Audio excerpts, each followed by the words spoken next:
So it's been fun. So prior to getting into out of home 3.5 years ago, I spent my entire career in digital media and technology. And so I understood the nuance of programmatic buying. I understood omni-channel. I understood how different formats work together. I just didn't understand out of home. And so once I got comfortable with out of home, it was a breath of fresh air.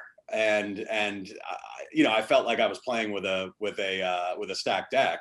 We had access to these big, beautiful screens, these physical structures that were unavoidable, that were unblockable, that weren't aligned with editorialized or politicized content, that couldn't be skipped or faked, that were part of the fabric of these cities. So we had this hypothesis that was like, okay, we think out of home has always worked in driving response, in driving recall, in driving impact. We think it's always been successful, but the industry has just never been able to satisfactorily prove it. So, okay, so our job is easy. Let's just prove it. So prove that it works, build tools to execute it even better, make it a great experience for brands while driving results, grow the market while winning on behalf of brands.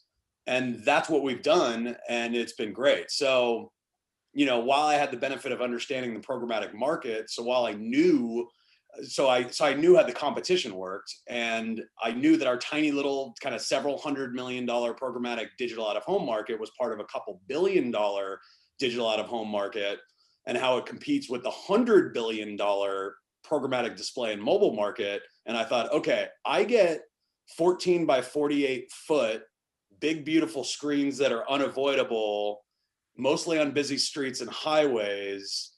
And most of the time I'm competing against inch-long ads, 2,000 pixels below the fold, that are most of the time on obscure websites that are a lot of times served to Ukrainian bot. So I was like, I can live with this. Game on.